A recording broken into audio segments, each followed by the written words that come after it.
Cowboys Nation and YouTubers? It's that VA Dallas Cowboy fan coming back at you. Pads are on. Pads are on. That's all Cowboys Nation wanted to see today. Pads are on. Pads are on. Well, with the pads on, I was hoping to hear some good things out of camp.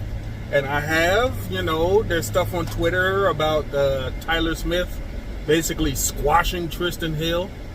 But some of the stuff I didn't want to hear but kind of knew might happen was the fact that before I started making this video, James Washington injured his leg and had to be carted off of the practice field. I'm sorry, dude. Ever since you've been on the team, you've been nothing but an injury hazard.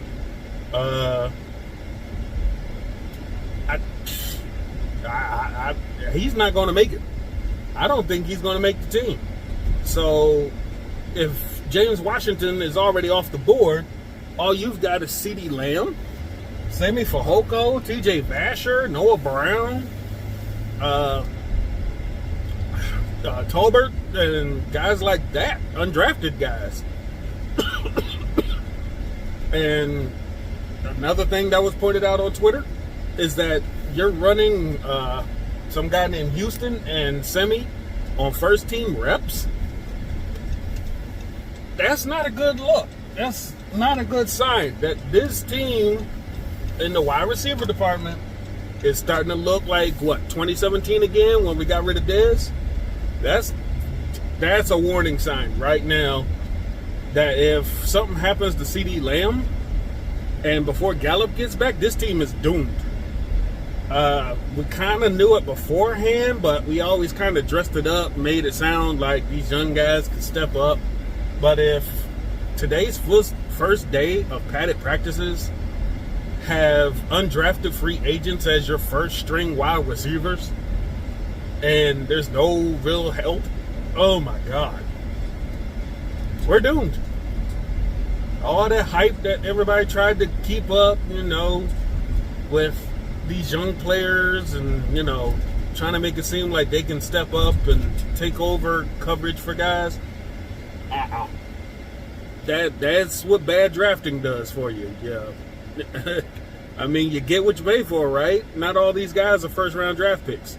They're undrafted guys. They're guys that have been drafted like in the 4th, 5th, 6th, 7th round. And they're supposed to be your future starters now. Cowboys better hop on the hotline and figure out their wide receiver room.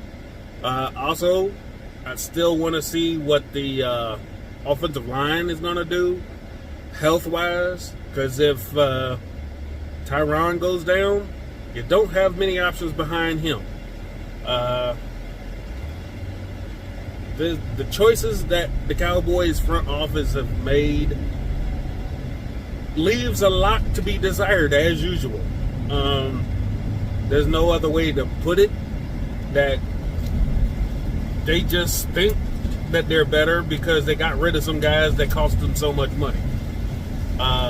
They never think about the actual talent that those guys had. They just think the money that those guys had. And that's a bad way to do football business. In the business world, it might work, but on the football field, all you did was just shoot your team in the knees and just said, go ahead and walk. You'll be fine. But I'd like to see more and hear more from these padded practices before we have a final assessment. But early on, there's definitely probably going to be a need to look at some wide receivers and offensive linemen and free agency. But that's just my opinion. Comment below with yours. Thanks again for liking, sharing, subscribing, and commenting down below. Till next time, this is VA Dallas Cowboy fan, out.